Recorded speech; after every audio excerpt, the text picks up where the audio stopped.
De lunes a viernes, Christian Barken nos invita a cultivar nuestro propio jardín para impedir que el desierto avance.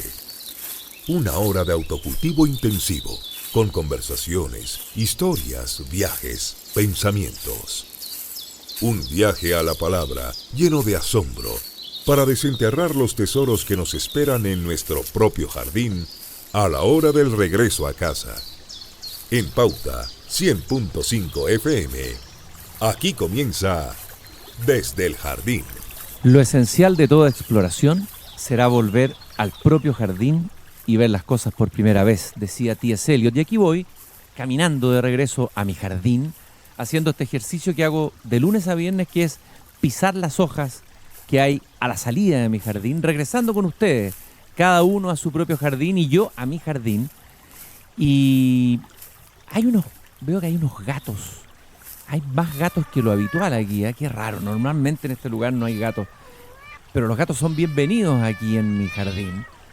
Me encantan los gatos y al verlos me recuerdo de esos versos de Baudelaire, ese poema que escribió sobre los gatos cuando dice: los amantes fervorosos y los sabios austeros gustan por igual en su madurez de los gatos fuertes y dulces, orgullo de la casa, que como ellos son friolentos y como ellos sedentarios, amigos de la ciencia y de la voluptuosidad, buscan el silencio y el horror de las tinieblas, dice Baudelaire de los gatos. Hay varios escritores, sobre todo muchos poetas decimonónicos, que amaban los gatos. Entre la escritora que me acuerdo, más del siglo XX, francesa, Colette, que escribió un libro que se llamaba La Gata.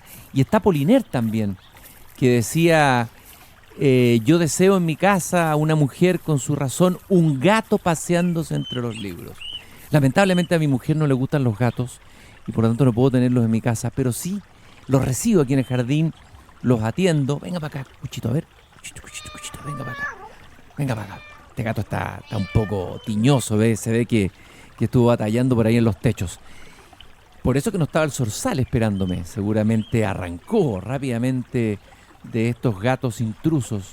La verja de mi jardín está abierta, significa que alguien entró en el jardín y que voy a tener buena conversación, lo que me agrada. No tengo idea quién estará en mi jardín en este momento. Sí, veo a alguien, me parece cara conocida, pero no logro distinguirle. Un hombre con una polera, con un aspecto, digamos, vestimenta juvenil, pero se ve un hombre de unos 50, 60 años, tal vez, 60 y tanto, pelo canoso, y está sentado mirando las plantas. Se ve que hay alguien que le gustan las plantas. De hecho, vi que estaba observando atentamente el quillay. Hola, buenas tardes, bienvenido al jardín. ¿Cómo estás, Cristian? Muy bien, Gracias. gusto de tenerte acá en el jardín. ¿Cómo llegaste? ¿Caminando, por azar? Me trajo un gato. ¿Te gustan los gatos? Mira, y me acordé a propósito de lo que tú estabas diciendo de otra referencia literaria a los gatos, la hace Anatole France en su primera novela, El crimen de un académico. Y el académico en algún momento, que es siempre Anatole France está detrás de todos sus personajes. Sí, claro. Dice que los gatos son el animal doméstico que corresponde a un académico porque no echan todo abajo como hace un perro, que te bota los libros, te bota todo. Se instala en tu escritorio al lado tuyo y te mira trabajar con un poquito de desprecio porque sabe que estás haciendo puras leceras. Claro. Así que los gatos son para los académicos. Son para los intelectuales, parece, ¿eh? Y Baudelaire los cita varias veces. Hay varios, muchísimos poetas. El mundo como que se divide entre los que aman a los gatos y los que los odian, ¿eh? Hay gente que no soporta a los gatos. Sí, no los conocen. No los conocen, ¿no es cierto? No los conocen. ¿Qué más te puedo decir de gatos? Yo tengo 5 gatos. 5 gatos. Ah. Uno de ellos inválido. Ya. Y que requiere mucho cuidado, requiere hasta que mudarlo. Y 5 perros. Todos coexisten más o menos. Sin ningún problema, gatos y perros. Sí, no, una vez que se conocen no pasa absolutamente nada. Pero la gente no conoce a los gatos, dicen los gatos son traidores. Y te dicen eso porque el gato de forma instintiva, en ciertas circunstancias, te manda un zarpazo. Uh-huh. Y como tienen garras, te pueden ramillar un poco. Pero no porque sean traicioneros, es simplemente una reacción natural, como es una reacción natural de un perro ladrar o mostrarte los dientes. No hay ninguna traición, porque lo están haciendo abiertamente, además. No veo en qué sentido es una traición que abiertamente te mandan un zarpazo. Son directos. Y son misteriosos los gatos, o guardan un misterio, o por lo menos una distancia. A lo mejor la palabra misterio un poco grandilocuente. Hay en ellos una actitud como de independencia y de desdén por ti. O sea, tú no eres el dueño del gato, tú estás a cargo del gato. Los gatos no tienen dueño, tienen personal a cargo, que los alimenta, los lleva al veterinario, los cuida. A propósito de gato, me estoy acordando de una historia que cuenta Joaquín Eduardo Bello, el gran cronista de Chile. Gran cronista, sí. Paseándose por Valparaíso un día se instala a mirar un escaparate, una tienda en la calle Esmeralda, creo, y había un gato. Es una tienda con pocas cosas y había un gato durmiendo. ¿Ya? Y al fondo del escaparate había una cortina. De pronto, dice Joaquín Eduardo Bello, la cortina se descorre y entra una mano con un cojincito y se lo pone debajo de la cabeza al gato. Si te gustan los gatos, entonces, y por lo que acabas de decir, debes ser intelectual o te dedicas a algo ¿eres profesor universitario o Más escritor? intelectual será usted, señor. No, yo soy simplemente un jardinero aquí. Yo también. Nada, me dedico a sobrevivir como hacemos todos simplemente, en las comunicaciones. ¿Ah, sí? ¿Trabajas en los medios de comunicación? No, ya no. ¿Ya no trabajas en los medios de Tengo mi comunicación? propio medio de comunicación, podríamos decir. He creado mi pequeño imperio microscópico de comunicación. Interesante. Eso me interesa particularmente. ¿Cómo poder crear un medio propio en un sistema donde es difícil salirse de lo... No es difícil la parte técnica, hay que asumir algunos costos. La parte que hay que tener es la capacidad de tener algo que comunicar, tan simple como eso. Algo que y ahí decir. es donde, claro, ahí es donde está el problema para muchas personas que pueden tener un aparataje profesional, un edificio de 20 pisos con equipo, pero no tienen nada que decir, no tienen no tienen la habilidad de comunicar, ni tienen nada que decir. Salvo repetir los lugares comunes, como hacen la mayoría de los comunicadores, se repiten unos a otros, se copian unos a otros. Eso me recuerda a una reflexión de Léon Blois, que imagino conoces, el pensador francés, que era un católico enojón y furibundo, pero interesante, que tiene además un diccionario de los lugares comunes. Pero él decía que antes, con pocos medios, se hacían grandes cosas. Hoy día, con grandes medios, se hacen cosas muy nimias, muy... Bueno, sí, porque ahí hay un tema de calidad. O sea, si tú tienes comunicadores que su cultura es un cero a la izquierda, que no tienen mayor inteligencia, sino que son personas comunes y corrientes, bien mediocres, digamos, simplemente, que no tienen lectura, que no tienen nada, ¿qué pueden comunicar? Salvo, como te digo, repetir delante de un micrófono lo mismo que dice doña Juanita, lo mismo que dice el del lado, y el del lado, y el del lado. O sea, son como esos loros que se instalan en los árboles en las plazas, que todos gritan lo mismo. Entonces, ese es el problema, no es la técnica, es la comunicación. Y dices que dejaste de estar en los medios de comunicación y cuéntame qué pasó. Tú sabes perfectamente lo que pasó. Es que no te logro reconocer algo. A ver, cuéntame un poco. Bueno, fui objeto de un ataque brutal. ¿Ya? Un ataque brutal que se estuvo planificando su buen tiempo.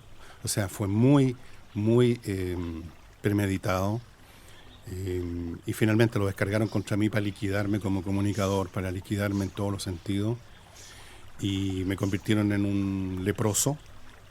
De un día para otro, en todas las partes donde yo trabajaba, me echaron. Me dejaron sin ningún recurso. Brutal, ¿ya? Por supuesto, no me hicieron ninguna compensación. En alguna de estas partes yo estaba trabajando de hacía 25 años y fue como si hubiera estado trabajando 25 minutos nada más. Fueron realmente muy carajos, muy cobardes, y se sumaron a esta campaña por el método de la obsecuencia. O sea, están atacando a este tipo para que no me ataquen a mí mañana, entonces yo me sumo a la horda linchadora. Espérate un poco, a ver. Creo que ya te reconocí. No me digas que tú eres Fernando Villegas. Exactamente. Pero Fernando, no tenía idea que sabía que estaba aquí en mi jardín. Primero que nada, bienvenido al jardín. Creo que es la primera vez que aparece en un medio de comunicación después de ese episodio. Prácticamente. Sí, te habías como que te atrincheraste, te refugiaste, te escondiste. ¿Qué pasó? No me escondí ni me refugié, simplemente emigré. Fui emigrado a la fuerza. Fui sacado de ese mundo por este ataque miserable. Y entonces reaccionamos, yo, mi familia, de inmediato, y nos fuimos al mundo digital.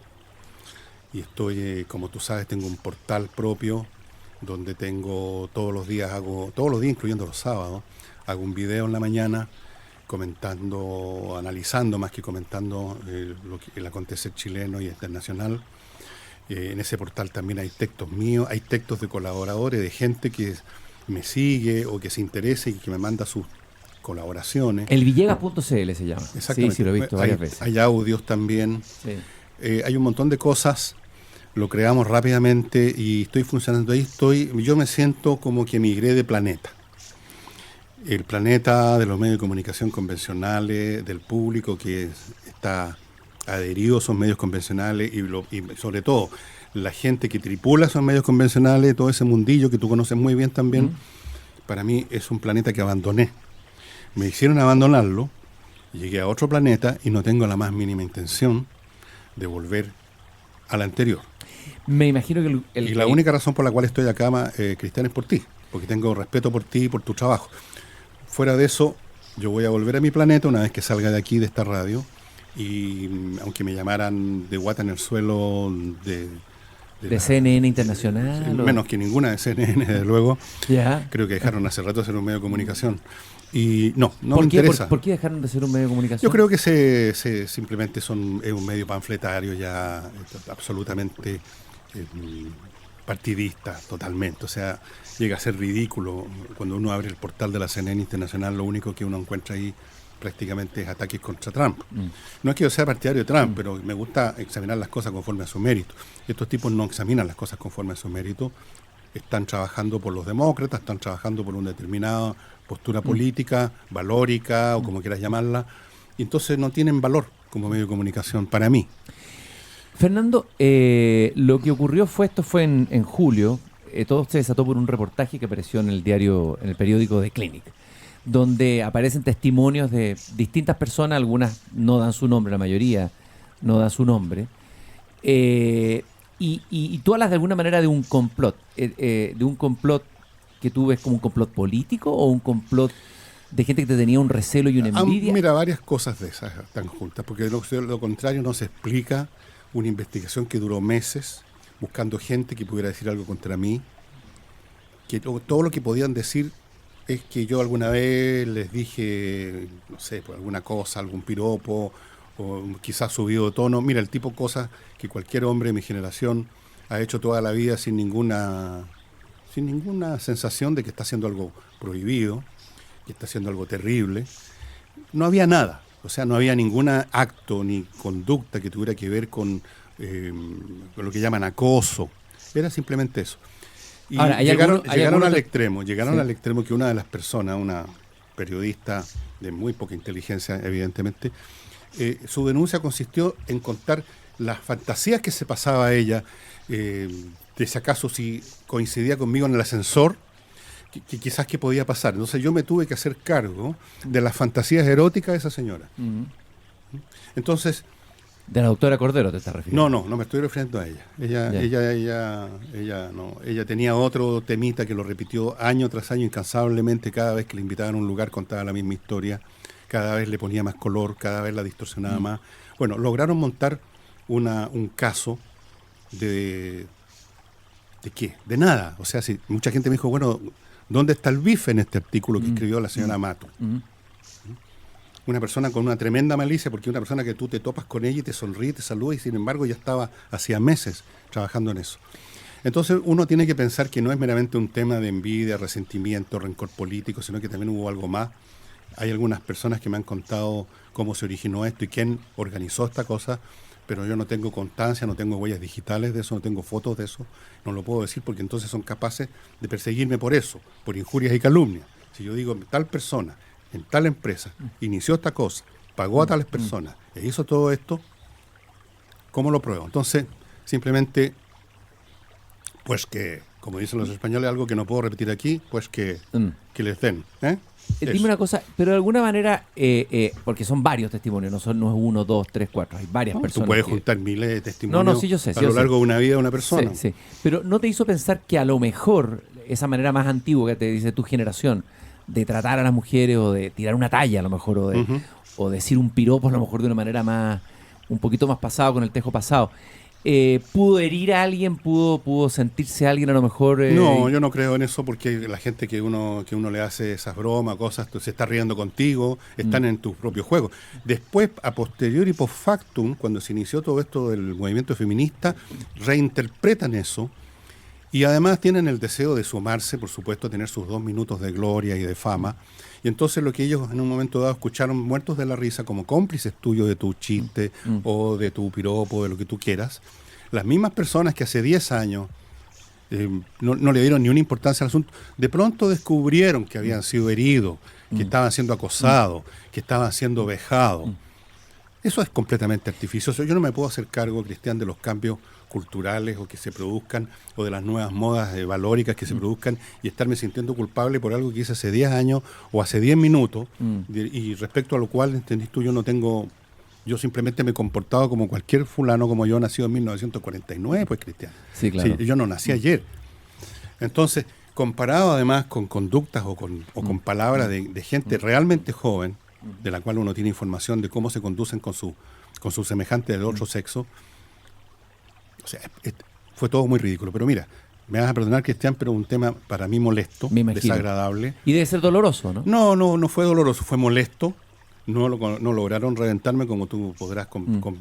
Tengo 52.000 suscritos ya en mi portal.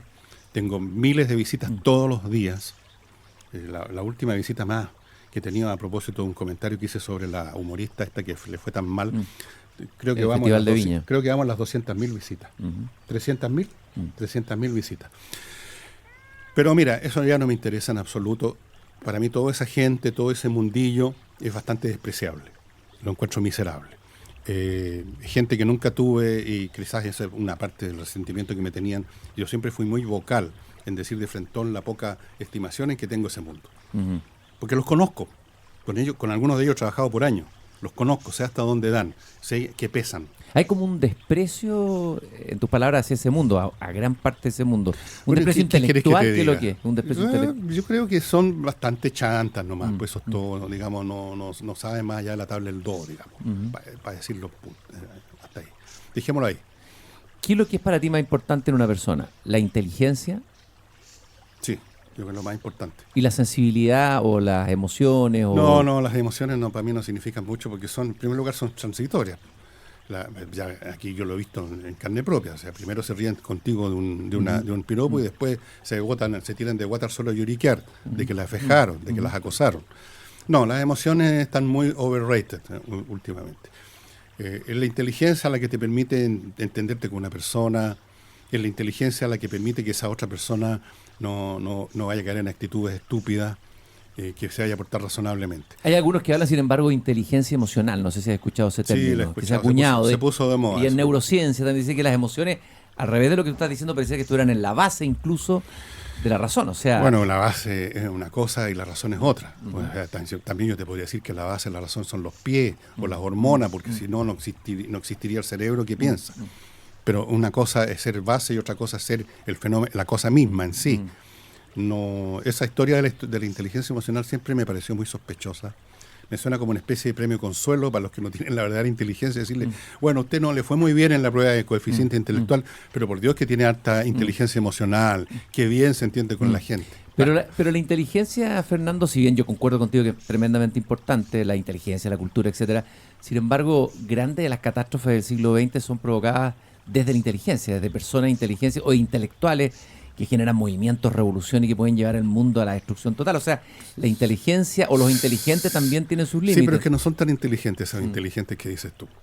Cuando uno examina, por ejemplo, la conducta o los pensamientos, lo que escribieron tales y cuales líderes que supuestamente son inteligentes, te das cuenta que sí, son más inteligentes que doña Juanita. Lenin era inteligente, ¿no? Pero llegan hasta cierto punto. Tú te das cuenta que llegan hasta cierto punto, que es como un jugador de ajedrez que piensa 3 jugadas para adelante, pero no piensa 8. Que llega hasta cierto punto, y eso sucede mucho con los llamados intelectuales, que han leído un poco, han pensado un poco, pero siempre es un poco. Y cuando tú eres raciocinias, pero solo un poco, ahí sí te conviertes en muy peligroso. Es como el caso del niñito, más o menos inteligente, que a diferencia de sus compañeros que solamente tontean con un tablet, lee un par de folletos. Eso lo convierte en un tipo peligroso, porque con ese par de folletos, como no es tan inteligente, cree que ya tiene la fórmula de todo. Uno lo ve mucho en los adolescentes, eso. Han leído un par de libritos, un par de folletitos, un manual de de no sé qué cosa, y ya creen que saben más que los papás, que saben más que el tío, que saben más que todo el mundo, que tienen, bueno, uno lo ve en los movimientos estudiantiles ahora cómo hablan, con qué arrogancia hablan, y tú te das cuenta que son, en el fondo, jovencitos bien del montón nomás, apenas levemente más luminosos que sus otros compañeros que los siguen atrás, y esos inteligentes a medias, lo que los gringos tienen una expresión, middle brown, creo que los llaman a eso, esos son los peligrosos. Bueno, Nicanor Parra hablaba de los inteligentontos, que era un término que le había enseñado yo creo que su mamá. se refiere a eso. Hablaba de los inteligentontos.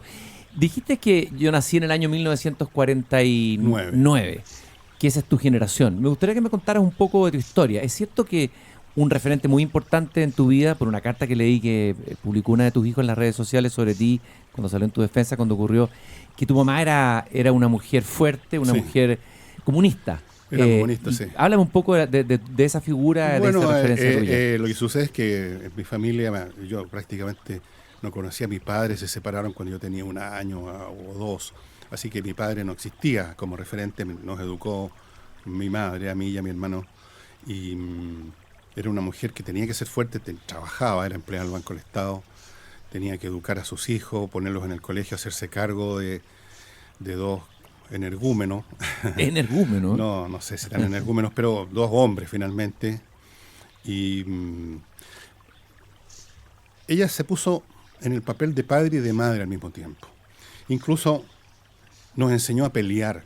La primera vez que llegamos al colegio le dijimos, mamá, fíjese que nos atacaron ahí por tal o cual razón. Así dijo, se fue inmediatamente a un negocio que existía cerca de mi casa, que debía existir todavía, se llamaba Maletería El Viajante, donde vendían artículos de cuero, zapatos, maletines y guantes de box. Compró guantes de box y nos enseñó a boxear. Ya.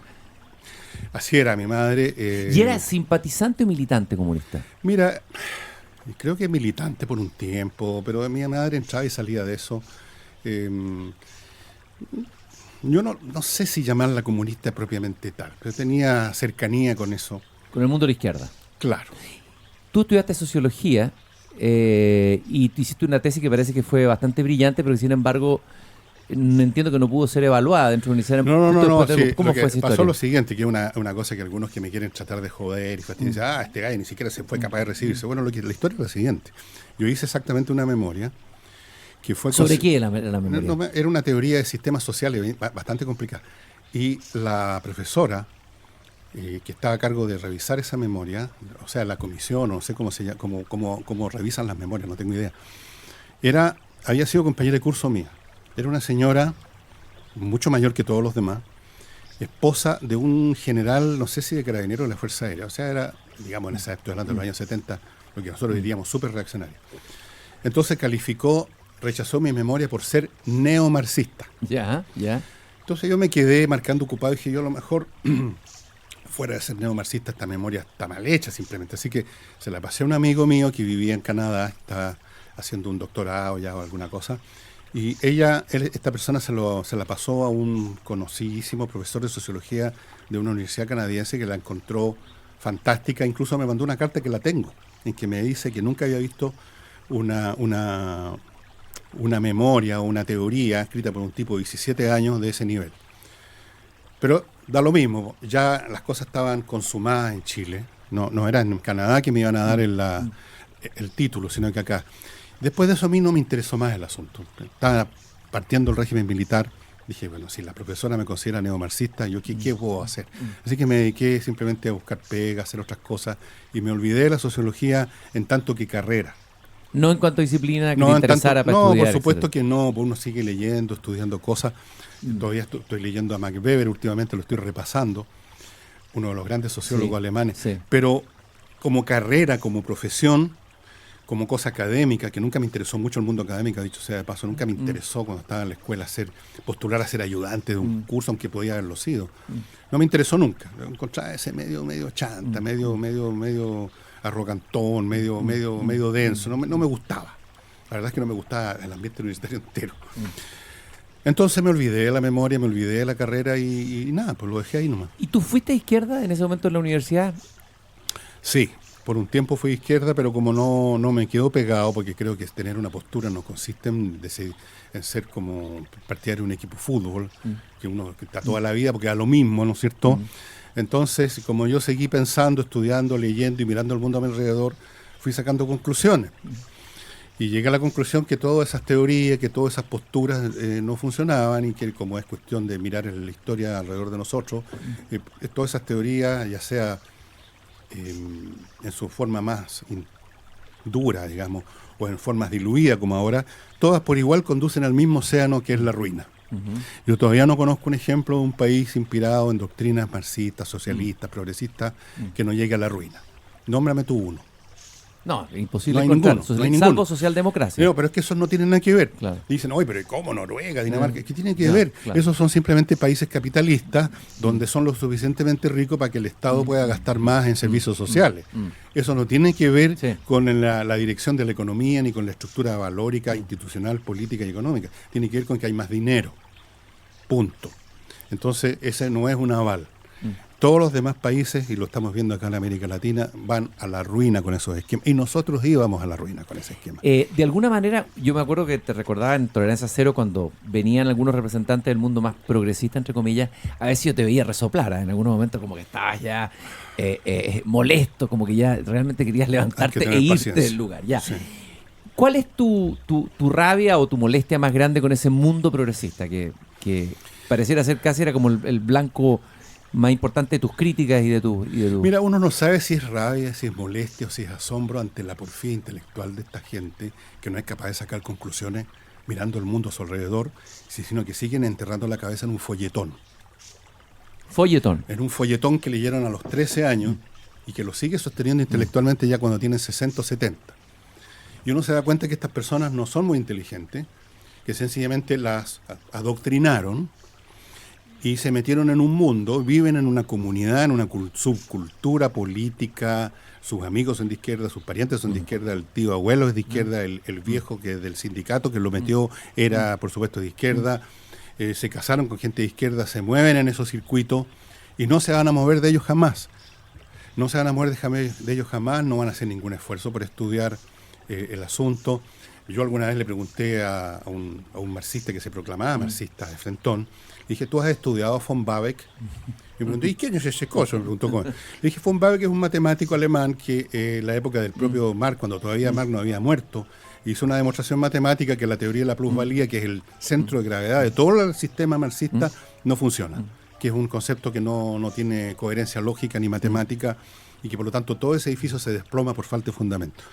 No he leído, ¿y qué me importa a mí? Yo igual sigo creyendo en tal y cual cosa, y punto. Y con esa gente, ¿tú qué puedes decir? Ahora, esa falta de inteligencia también se ve en los sectores de derecha, no Por solo en la supuesto. izquierda. No, Ignorancia pero y... por o sea, supuesto. no es algo privativo, pareciera, del mundo progresista. No, pero ellos se refugian desde el punto de vista ideológico en una cosa que a uno le es indiferente, que es la religión.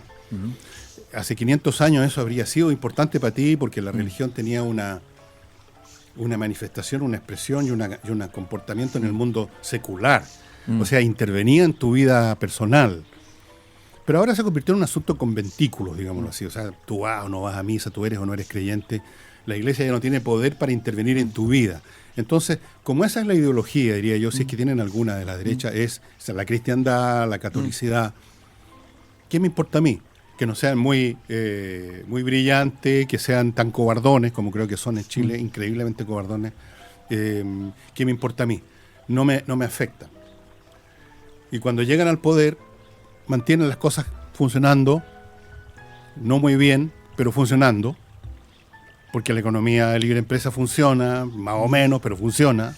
Son las otras las que no funcionan. Entonces, los que joden son los que quieren instaurar una cosa que interviene en tu vida, que se mete en tu gusto, que se mete en las formas como hablas, ¿no es cierto? Que se reviste de 1000 movimientos, que se inmiscuye en tu vida privada, ¿cómo dijiste esto? ¿Qué dijiste lo más allá? Que quiere cambiar las instituciones, que quiere cambiar la estructura económica y que finalmente te va a arrastrar a su desastre. Por eso son esos los fastidiosos. Me observé en tu página, en elvillegas.cl, que has dedicado algunos capítulos a algunos pensadores. Y me he dado cuenta que hay un pensador que te apasiona y que te interesa, que yo creo que ha sido una lectura fundamental en tu vida, que es Schopenhauer. Sí. Y me gustaría que me dijeras brevemente por qué te interesa Schopenhauer y por qué te parece que sigue siendo actual el pensamiento de Schopenhauer. Bueno, porque me parece que funciona su pensamiento, me parece lógico, me parece coherente, me parece que representa cómo es la realidad, lo que uno ha experimentado en su vida, cómo funciona la gente, cuál es la naturaleza metafísica del ser, llamémoslo así, si tú quieres. Por eso, Die Welt es el mundo, como voluntad y representación, que su obra más importante la leí hace muchos años, después la releí, la voy a volver a releer en algún momento. Yo hago más relecturas que lecturas, y me convenció, tal como otros filósofos no me convencen, porque me parecen que no son, que su teoría, que su visión del mundo no corresponde a cómo es el mundo. Bueno, es una cuestión particular, por supuesto. Quizás habrá también elementos de temperamento, uno siente más cercanía con algunos pensadores que con otros, porque en las doctrinas está expresado un temperamento, también una postura. ¿Ves tú que también las emociones son importantes en la base intelectual? Dije una postura, no una emoción. No, pero el temperamento. No me trates de meter esa... No, conmigo no me va a... El temperamento es la base. ¿Ah? El temperamento no lo estoy hablando, no lo estoy hablando como emoción. Bueno, estoy conversando aquí en el jardín con Fernando Villegas, que iba pasando, se metió, entró en el jardín, sí, claro. Se sintió cómodo, se sintió acogido. Incluso lo pillé que estaba regando un árbol. Tengo entendido que te encantan los árboles y que riegas no solamente los árboles de tu jardín, sino los de tus vecinos. Todo lo que alcanzo a regar con la manguera. Me parece obvio. Yo me acuerdo que vivía hace años atrás en un pasaje donde las puertas de las casas daban a los árboles, a las plantas. Y como es tan típico en Chile y en las culturas latinoamericanas que reina una negligencia, una flojera y una indiferencia absoluta por todo, nadie regaba. Entonces, bueno, yo compré una manguera larga y regaba todo. Entonces yo sé que algunos veía que se corrían algunos visillos. De estar diciendo, oye, mira qué idiota el Villegas, mira qué hueona, regando una cuestión que no es de él. Como si los árboles fueran de uno o de otros, cuando en el fondo, digamos, la cubierta vegetal del planeta es de todos. No hay solamente ¿No es una cierto? indiferencia al árbol, yo creo, Fernando, en Chile. Alguien dijo, hay un odio al árbol. Sí, hay gente que los odia. Hay una suerte de odio al árbol. Vamos a ir a una pausa y ya regresamos aquí en una conversación con Fernando Villegas, que salió de su exilio o incilio de su jardín para llegar aquí al jardín a conversar de lo divino, de lo humano, de lo que le pasó, de la sociedad chilena. Hay varios temas que nos quedan todavía pendientes en la segunda pausa.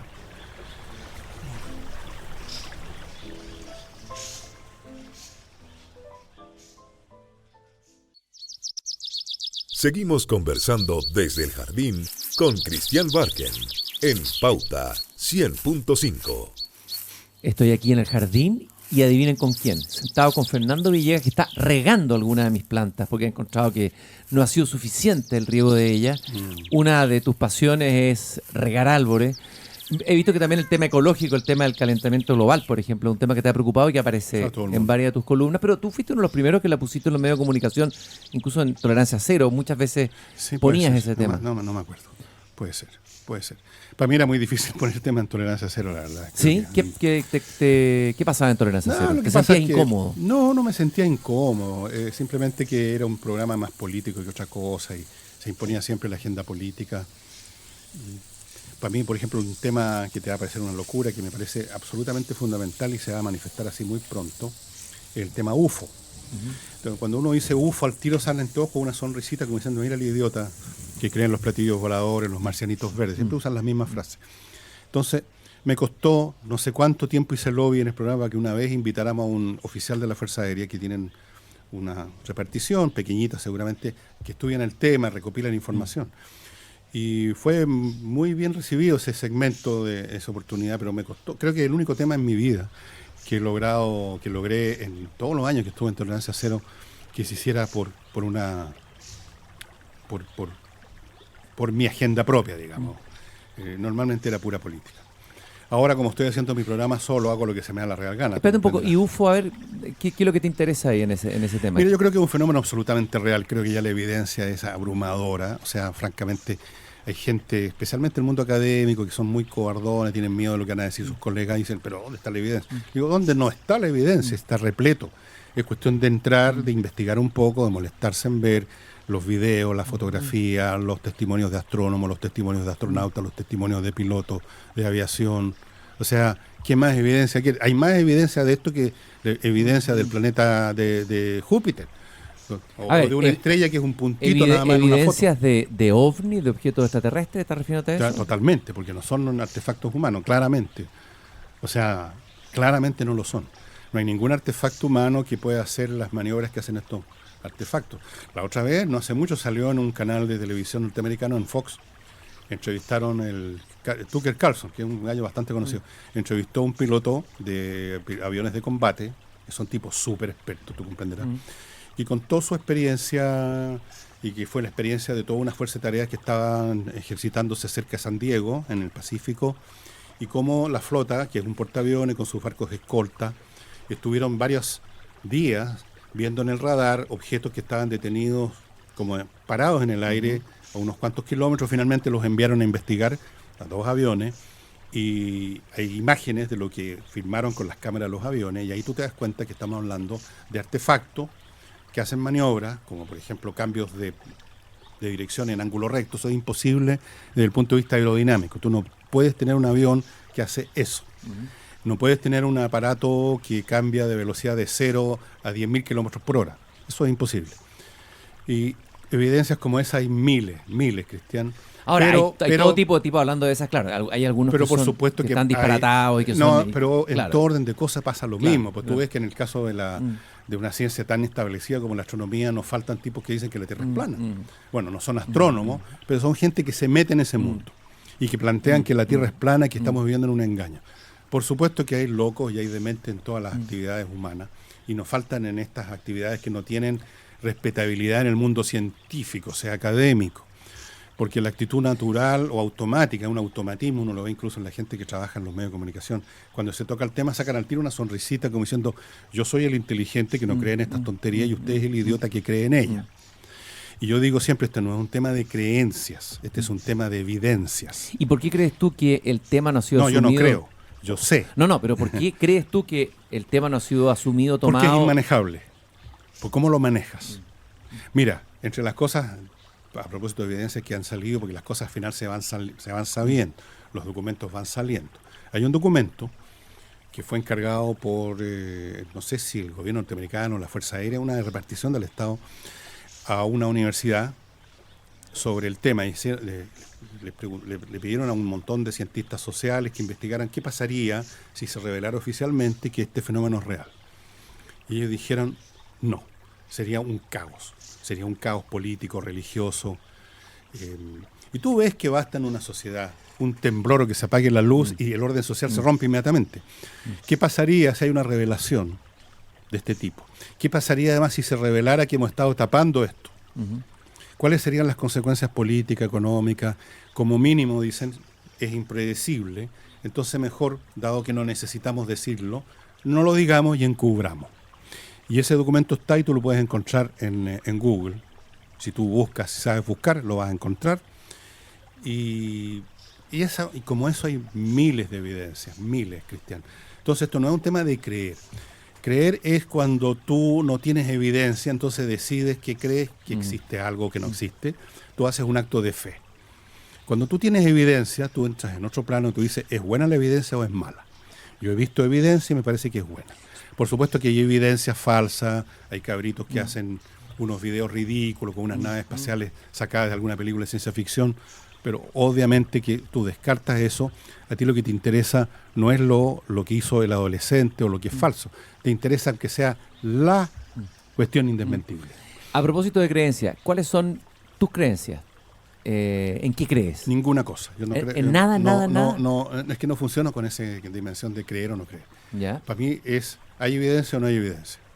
Punto. Ya, ¿y valores a los que adhieras o valores que sean para ti relevantes y fundamentales? Bueno, para mí hay una cosa que sintetiza todo, que es la vida, el respeto y la promoción de la vida. Por esa razón riego todos los árboles que puedo. Por esa razón trato de no pisar ni una hormiga. Por esa razón no soy partidario del aborto, como lo quieren promover ahora. Por esa razón, de ahí se desprende todo, Cristian. De ahí se desprende todo. Si tú respetas la vida, tú no tienes ni una razón para matar una cucaracha, no tienes ninguna razón para no regar una cosa que no tiene agua. Por eso que te echa agüita aquí en tus plantitas. Sí, lo vi. Y esa capacidad tuya de respetar la vida no me calza con esta figura del Fernando Villegas, la que se ha mostrado, la que apareció en el Clinic, de alguien que no respeta, por ejemplo, a las ¿Y mujeres. qué tiene que ver eso con respetar la vida? No, pues digo, porque ellas son la vida, la En fuente de la primer vida. lugar, vuelvo a repetir, tú estás asumiendo como No axiomático. me calza con la idea, no estoy diciendo que sea así. Es que estás asumiendo que yo no respeto a las mujeres porque he echado talla o he hecho piropos. No, Me no, parece que eso no, tenga no estoy que- diciendo eso, estoy diciendo que eso es lo que afirman Está varias bueno, han afirmado muchas estupideces en ese medio que no brilla precisamente por su inteligencia. Uno no respeta o falta respeto a las mujeres porque he hecho un piropo. El respeto pasa por cosas mucho más importantes que el lenguaje que tú uses o el chiste que dijiste, o incluso si te sobrepasaste en un chiste. Tú puedes sobrepasarte en un chiste o en alguna cosa, incluso con hombres, con tu padre, con tu madre. En una pelea tú puedes mandarlos a la cresta. ¿Significa eso que no los quiere, que no los respeta? El respeto para las mujeres pasa por cosas más importantes. No, pero que eso. el trato a un niño, el trato a tu padre, a quien sea, ¿es importante o no? ¿Las formas son importantes o no? Bueno, pero ¿qué tiene que ver eso con lo que estás mencionando que sacaste a relucir del clinic? Nada. El trato es conducta. Y en el clinic se basaron en palabras. Hay una diferencia abismal, Cristian, entre una cosa y otra. Aquí nadie pudo decir, el Villegas un día sacó empujones a una persona o la metió empujones en un Eso baño. está claro, eso está clarísimo. Ya, entonces, no, pero punto. por eso dice que no, por eso digo, no me calzaba, no es que No, estuviera diciendo que lo hubiera calza, hecho. no calza en absoluto. El respeto a la vida no pasa por usar un lenguaje así relamido o por ser colijunto. Porque es muy fácil, Cristian, adoptar postura. Sí, estoy este de es un acuerdo país- contigo. Es un país Ya, repleto de ya, hipócritas que hacen hay, postura. hay hartos matices entre ser colijunto, estoy de acuerdo contigo, un lenguaje relamido y blanduzco, por decirlo así, o meloso, por decirlo así, a un lenguaje a veces que puede ser fuerte, directo, procaz Bueno, o agresivo. Digo, hay varios matices, ¿no? Bueno, de acuerdo. ¿Y qué tiene que ver eso con el respeto a la vida? Tiene que ver. No tiene nada que ver. Está en otro eje. Es un eje de... Porque No. tú hablas de tratos. Y yo te digo, aquí no se trata de trato. El trato tiene que ver con conductas Ujú. que son realmente, producen efecto en tu vida. Si yo soy un tipo que le digo a una secretaria, como han habido casos, de que si no atiende mis requerimientos, la voy a echar, o le prometo un ascenso, ahí estamos hablando de trato. Sí. Eso está a años luz de un comentario, de un chiste, de un piropo al paso, porque además tú no tienes poder ninguno ni para castigar ni para premiar a nadie. Y yo nunca lo he tenido. Y nunca he sido ejecutivo de nada. Ujú. Entonces son cosas absolutamente diferentes y mezclarlas es el juego sofístico que hicieron estas personas en su ataque miserable. Entonces mezclan peras con manzana y como la gente no tiene mucha capacidad de juicio y tienen además ganas de colgar a alguien y les están dando un blanco, bueno, se suman alegremente. No se van a molestar en examinar el asunto, analizarlo en su mérito. ¿Entiendes? Entonces, mi respeto a la vida, ¿qué tiene que ver con que a lo mejor una vez conté un chiste cochino delante de una señora? Que 40 años después dice, no me reí, sino que me sentí vejada, me sentí maltratada. Bueno, ¿qué tiene que ver? Ya, Nada. pero Fernando, a ver, yo no te estoy diciendo que sea lo que yo pienso de eso, estoy de acuerdo, pero a lo mejor con todo lo que pasó, tú no has hecho de repente una revisión de decir, tal vez, No. en no algún paso me pasé no, la no raya me- sin no. mala intención, sin quererlo, Bueno, inocentemente, pero- pero, ¿y qué? y produje a lo mejor un daño en alguien. No creo que haya producido un daño en alguien porque alguna vez conté un chiste demasiado cochino. Pero perdóname. fueron solo chistes. No, pero sí que más, pues bueno, si yo ni siquiera, te digo, en todas esas partes donde yo he trabajado, en todas las partes donde he trabajado, apenas me han visto. Por ejemplo, en los diarios, una vez al mes a dejar boleta. Ujú. En la radio, un rato, una hora a hacer un programa y luego me iba. Yo no soy un tipo que está en los lugares, paseándome por los pasillos, yendo a la máquina del café, en una oficina, No haces vida social. conviviendo. No, porque no era mi trabajo. Yo no estoy todo el día en una oficina donde hay posibilidades, por lo tanto, de que tú estás interactuando con otras personas 8 horas al día. Yo no interactuaba más que una hora, como máximo, en la radio. En la televisión, una vez a la semana, un par de horas. Entonces, ¿de dónde podría darse una situación como la que pintaron? Fíjate que me llegó un mail, que no voy a decir quién es porque todavía trabaja ahí, de un sonidista de Chilevisión. Tú sabes que cuando uno llega a hacer un programa, una de las primeras cosas que hacen es que te ponen estos micrófonos Sí, claro. portátiles. Sí. Y lo que suele ocurrir, y eso le pasa a todos los que les ponen, Es que habla fuera de... que tú, mucho antes que entrar al programa, vas al baño, te Sí. mueves por los pasillos, Sí, sí, conversas, sí, te vas a tomar un café, estás todo el rato con esto y no te Sin darte acuerdas. cuenta. Y hablas de todo. Y esta persona me decía, en todos los años que yo te escuché, tú con el micrófono puesto, el lavalier se llama, nunca te escuché el tipo de cosas que salieron diciendo en esa revista. Ahora yo me pregunté, bueno, ¿por qué no dijo eso en su momento esta persona, ¿no? Cuando estaba la tormenta? Lo viene a decir ahora. Y ahí yo entiendo que hay un poco, la gente tiene miedo. Cuando se dan estas situaciones masivas, Cristian, que forman parte de un movimiento, toda una oleada al borde a veces del histerismo, la gente se muere de susto. La gente lo único que quiere es meterse en un rincón para no ser ellos el próximo blanco. ¿Es como una suerte de dictadura lo políticamente correcto? Correcto, exactamente. Bueno, yo lo examinaba en algunos de mis programas, que ha pasado en otra época histórica, en otros lugares, cuando ha imperado un movimiento como de otra clase, con otro contenido. A ver, sería interesante. ¿Qué ejemplo, por ejemplo? Bueno, te digo, cuando el cristianismo se convierte en religión oficial del imperio, esos mismos cristianos humildes que andaban pegados a los muros para que no los vieran, se convierten en hordas que andaban por las calles de las ciudades, destruyendo templos, quemando libros, fueron los que mataron a la matemática Hipatia. Dejaron la crema. Hay un libro escrito sobre eso, que yo lo he mencionado en mi programa, en que hay un verdadero catálogo de todas las destrucciones que generó esas hordas fanáticas, arrogantes, que se sentían que la llevaban, que tenían el apoyo del emperador, porque ya se había declarado religión oficial. Iluminados eran. Entonces, los paganos, que eran la mayoría todavía, especialmente la gente más educada del imperio, los senadores de Roma, qué sé yo, se empezaron a convertir aceleradamente al cristianismo por miedo, porque además no podían hacer carrera en el escalafón imperial, porque perdían muchas de sus privilegios, sus poderes, su prestancia, o porque podían ser atacados en sus casas, podían ser agarrados en la calle como en la matemática. Entonces se empezaron a convertir en masa, por miedo, por oportunismo. Así funcionan los movimientos. ¿Y no habría sido importante como testimonio haber presentado una demanda, si era todo tan injusto y no tenía una base real? Porque realmente la desproporción... No lo he descartado. Entre las medidas que se tomaron y lo que tú estás diciendo es una desproporción. Hay 4 años de plazo para presentar eso. ¿No lo has descartado? No lo he descartado, no. Mi primera tarea, hasta el día de hoy, era crear este portal y consolidarlo. No tenía tiempo y energía en ese momento para estarme metiendo además en una pelea legal con estos energúmenos. Pero no lo descarto, porque es que tengo todas las materiales en mis manos. Creo que no tengo necesidad yo de probar nada. Ahí está.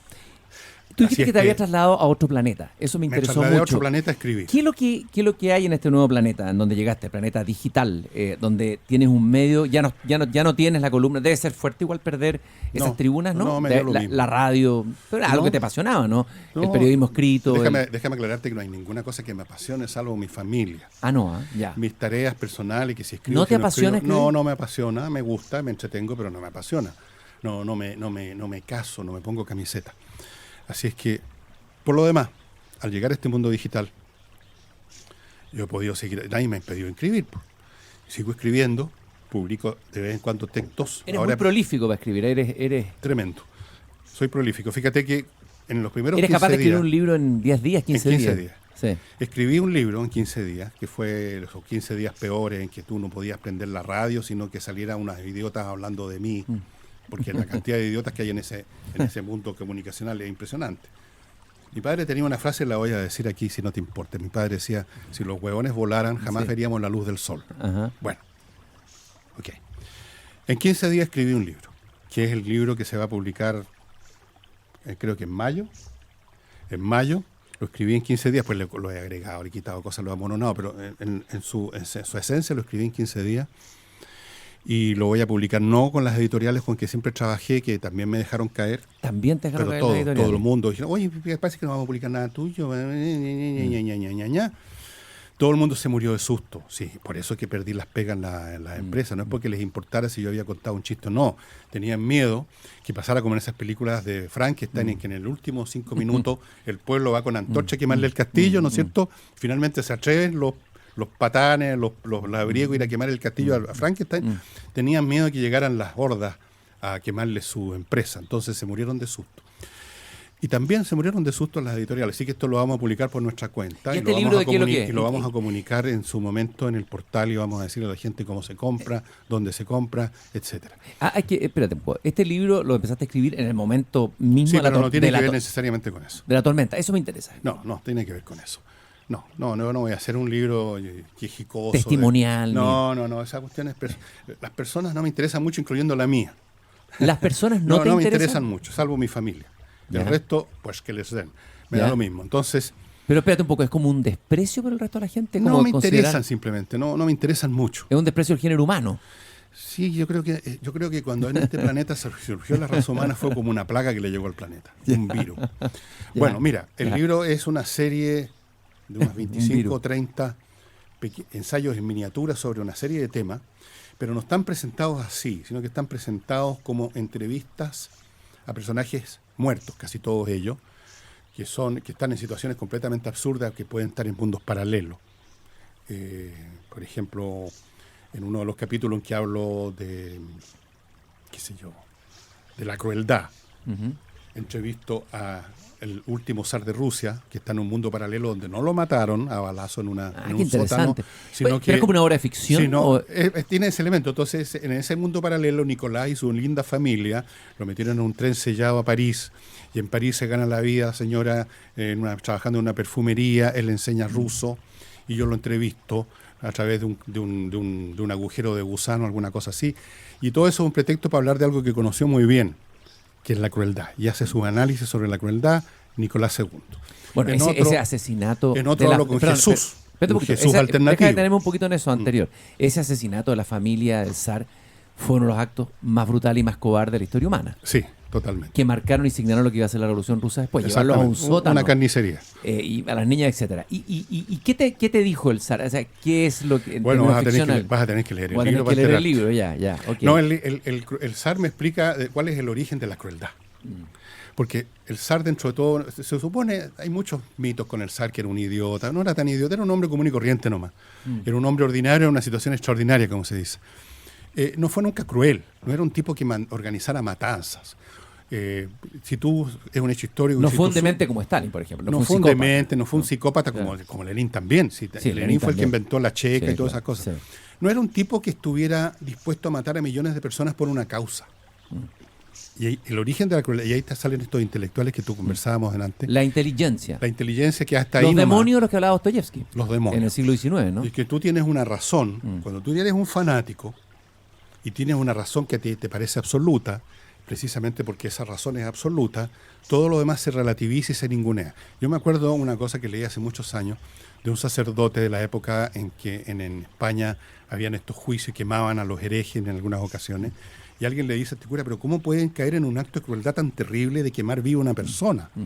Y el cura decía, bueno, pues, no sé cómo lo pronunciarían, pues sí, va a sufrir 5 minutos, es terrible, pero no va a estar toda la vida en el infierno, eternamente. Entonces, por esos 5 minutos le estamos dando un bien absoluto. Va a irse al cielo como de un paraguas. Entonces, cuando tú tienes una idea absoluta, por ejemplo, el mundo futuro, el hombre comunista, el hombre completo y toda esa teoría, bueno, tú te dices, como dice Stalin en otra de las entrevistas que aparecen, porque Stalin lo entrevista un Cronkite, creo, en la televisión norteamericana, porque se arrancó a Estados Unidos. Ya, El ya. Stalin de Mi Mundo Paralelo se donde arrancó antes que lo mataran en el Kremlin. Vive en Manhattan. ¿no? Vive, claro, y Ya. se metió como unas minas en una cuestión. Ya. Entonces este gallo dice, cuando uno está pensando en que estamos construyendo un mundo para infinitas generaciones del futuro, ¿qué pueden importar 60 millones de muertos? Se convierten en nada. O como el propio Stalin dijo una vez, un muerto es una tragedia, 1 millón de muertos es estadística. Brutal. Brutal. Y Jesús, entrevistaste, me dijiste recién. Jesús ¿Cómo aparece... fue esa ¿Cuál es tu Yo no lo relación? entrevisto, de repente son otros personajes ya, y- absurdos que entrevistan a estos seres ¿Qué paralelos. te interesó de la figura de Jesús en este? Jesús nos explica cuál es la verdadera naturaleza del amor y del sacrificio. Y hace la tesis Jesús de que el amor va siempre asociado al sacrificio. Siempre. Aunque sea sacrificar un poco de tu tiempo. Porque le dicen, bueno, pero tú... Porque este Jesús no fue crucificado. Este Jesús de alternativo, le dieron un par de cachetadas. Después cuando la turba se deshizo, finalmente le dieron un pituto Ya, ya. en una como procurador o como secretario de actas del procurador de Judea o de otra parte del imperio, y tiene familia. Entonces el tipo no llegó a la crucifixión. Pero explica y dice, bueno, si ser crucificado tampoco no es tan especial y extraordinario. O sea, todos los delincuentes lo crucificaban. Era una suerte muy común. Y explica que estas crucifixiones se producen todos los días cuando hay verdadero amor. Aquí en Chile hemos visto tipos que han muerto tirándose al río para salvar a un niño. Eso es una crucifixión, ¿no es verdad? Sí. Pero no aparece en los diarios y nadie inventa una religión por eso. Entonces está Jesús, está San Pablo, que inventó realmente Ese el otro cristianismo. personaje fascinante. Están todos estos personajes hablando de temas, Mahatma Gandhi. Oye, ¿y no está Buda? Todo. Porque vi que Buda no. le dedicas en tu página Pa' otro harto libro. tiempo a Buda y que te interesa mucho Buda. ¿Eres budista, Fernando? No. ¿O cercano al budismo o has coqueteado con el Me budismo? parece interesante la teoría, la manera, la filosofía budista, que no es una religión, como algunos creen. Es no una es una sabiduría. Es una postura, sí, yo diría, es como una terapia filosófica, si tú quieres, una mirada al mundo. No hay un Dios salvador ni ninguna de esas cosas, tú sabes que no. Claro que en su forma popular el budismo empezó a convertirse en una religión y la gente adora estos monitos de yeso que están en todas las repisas de las casas del país. Hay un Buda en alguna parte con una monedita debajo porque creen que les va a producir plata. Pero ¿qué Pero rescatas en tú? su ¿Qué esencia es lo el budismo- esencial del budismo que te El parece más budismo, interesante? lo esencial del budismo es lo esencial del budismo, o sea, el hecho de que el sufrimiento deriva del apego a las cuestiones de este mundo, que el óctuple sendero, como llaman el sendero, que tiene 8 caminos, que consiste en precisamente separarse de todas esas cosas, lo mismo que hacían los estoicos al final de cuentas, que cuando tú te haces esclavo del deseo, de los placeres, tú te has matriculado para sufrir. Y así es, y cualquier persona mayor, los jóvenes no entienden eso porque son muy jóvenes, y para ellos, digamos, no tienen la experiencia que tenemos nosotros. Tú no tienes mi edad, pero tienes alguna experiencia. Ya tiene claro cómo funciona este mundo. Y por lo tanto, uno tiene claro que lo más que uno puede conseguir en esta vida es paz. Y la paz parte por evitar el asociarse con cosas que tú no puedes controlar. Eso es lo que decían los estoicos, no te asocies a cosas que tú no puedes controlar. Por ejemplo, la opinión de los demás. Tú no la puedes controlar, por lo tanto, No dependes de ella. desdéñala. ¿Y tú has logrado esa paz en algún momento? Sí, pues si no, no estaría donde estoy. O sea, me habría tirado por la ventana. Hubo una persona que trabajaba en mi casa, un maestro que iba de vez en cuando y que decía, yo creí, don Fernando, que se había ido del país después de todo esto. Otros quizás esperaban que me iba a meter un tunazo. O que iba a fundir, a estar en una cama mirando el techo con un estado depresivo 4 años seguidos. No, nada de eso. Ese mismo día ya estábamos en mi casa. Ese mismo día, domingo o lunes, Cristian, nos reunimos en mi casa toda mi familia, destapamos unas botellas de tinto, nos reímos como locos y ya estábamos planeando lo que íbamos a hacer. O sea, uno desarrolla cierta fortaleza cuando uno tiene este apego terrible a la opinión de los demás, al juicio de los demás, sabiendo lo poco que vale, incluyendo el juicio positivo, ¿no? No te estoy diciendo solamente las críticas o los insultos. Sino también las alabanzas. Las alabanzas también son vacías. Tú sabes que cuando te están alabando es porque después te van a pedir plata prestada, digamos, por decirlo así. Porque alguien quiere, oye, que bien escribe usted, a propósito, don Fernando, ¿cómo se hace para publicar un libro? Bueno, Rudyard Kipling, en un texto que le escribe a su hijo, habla del el éxito y la derrota, esas dos impostoras, esos dos grandes impostores. Sí, claro que dos sí. grandes mentirosos. Sobre todo el éxito. ¿Tú has sido leal a tu mujer? Has permanecido en matrimonio durante toda la vida. 40 años. 40 años con tu mujer. Se ha hablado poco de eso. Bueno, no se ha hablado más que normalmente cuando la gente habla de tercero es para destruirlo, si es posible. Cuando tú ves a 3 o 4 personas en el pasillo de una oficina aquí mismo, hablando y riéndose, tú puedes apostar a que se están riendo, están pelando a alguien. ¿Eso es algo chileno o algo esencial del ser humano? Es esencial del ser humano el deseo de rebajar a los demás para así, en forma relativa, subir tú. Y en Chile eso no es agravado por una suerte de resentimiento o envidia, que tal vez el peso de la noche, podríamos decir. Sí, chileno. bueno, aquí es agravado porque es un país chico y un país chico tiene pocas oportunidades, entonces la gente siente que les están arrebatando su vida porque hay otro que les fue mejor y como no han tenido otras opciones se sienten que lo están manteniendo abajo y entonces se desarrolla mucho resentimiento y rencor y eso pasa en todas las sociedades pequeñas. Entonces es como un conventillo. Fernando, yo veo que eres bastante pesimista sobre el género humano y sin embargo estás rodeado, por ejemplo, de tu familia, tienes a tu hija que es una parte de la generación Bueno, joven. eso se llama amor. Claro, pero o sea, hay gente, la gente que te sigue también en tu página, entonces tu pesimismo debería haberse atenuado. No, pero es que, mira, esto no tiene nada que ver. Una cosa es el amor o la compasión, incluso, y otra cosa es la evaluación. En una parte de mi libro, precisamente, se produce esta discusión. Abraham Lincoln, que en este libro, en un mundo paralelo, solamente fue herido por el tipo No que fue le asesinado. dispara. Sí. Lo van a entrevistar de un medio allá. Y él dice que él es un hombre que desdeña, que no le da mucha importancia a los demás y por eso que no se desarrollan en la ira, que es el tema de ese capítulo. Entonces, él dice que uno no necesita tener un enorme respeto por un perro para amar a su perro. ¿No es así? Tú no piensas que tu perro sea, digamos, que conozca altas matemáticas. Lo amas incondicionalmente. Lo amas, simplemente. Tú puedes tener compasión incluso por otro que ni siquiera has conocido, ni siquiera sabes si realmente tiene algún valor intelectual o no, pero tienes piedad, tienes compasión. Es un poco lo que hacía San Francisco, ¿no? Cuando San Francisco se sacaba la camisa para ponérsela a un mendigo, no era porque lo conociera, tuviera un amor familiar por él, sino porque tenía compasión. Compasión, como dice mi San Francisco, no solo del frío, sino que compasión de que el tipo está sufriendo porque además de tener frío ve que nadie lo ayuda. Ese es otro dolor que se agrega al frío. Entonces por eso le doy mi camisa, no es porque lo amo, porque lo amé siempre, porque lo considero macanudo, porque es un gran tipo. No, compasión. La compasión es, por así decirlo, universal y no tiene prejuicios ni tiene agenda. ¿Y no tienes compasión por esas personas que te han hecho daño o esas personas que tú has calificado aquí mismo como tontas o ¿A quién he calificado? No, a la gente común, digamos, la gente común y corriente, sentido común, la gente que la gente ramplona, la gente que no tiene inteligencia. Eso está presente en varios de tus textos y todo. ¿Dónde está la compasión ahí? Bueno, esperemos que cuando sufren voy a tener compasión de ellos. Ahora son ellos los que hacen sufrir a los demás. Entonces no corresponde. No corresponde, ¿verdad? Cuando sean ellos, aquí recuerdo otro texto. No sé si tú ubicas a ese escritor italiano que se llama Curcio Malaparte. Sí, claro que sí. Bueno, te acordarás de un libro que se llama La piel. La piel, un gran sí, libro. Famoso libro. Él iba como reportero con las tropas americanas subiendo por la península y vio toda clase de indignidades de un pueblo que 2 años antes habían aclamado al duce y después lo colgaron de un cancho de carnicería. Y él hace algunas reflexiones muy interesantes a propósito del cadáver de Mussolini. Mussolini, cuando estuvo vivo, aunque no era tan malo y siniestro como Hitler, ni mucho menos, hizo sufrir a otro.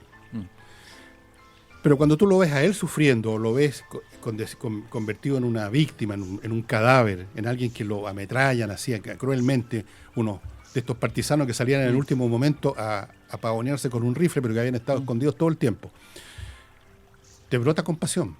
Y hace unas reflexiones muy interesantes sobre eso, Curcio Malaparte, en esa parte del libro. Sí, me acuerdo.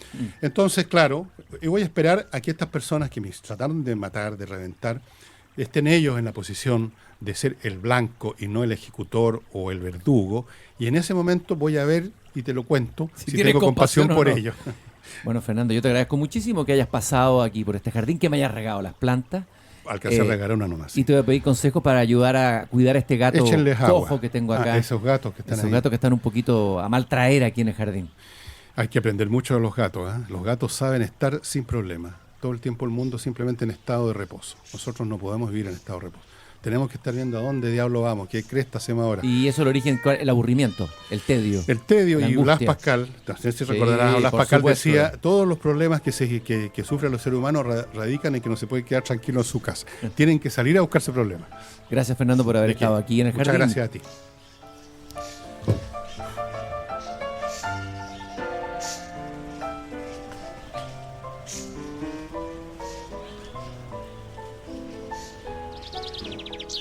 Es hora de entrar y cerrar la puerta por hoy. Mañana, Christian Barken nos invita a volver a salir al aire libre para cultivar las ideas y las palabras desde el jardín. En Pauta 100.5.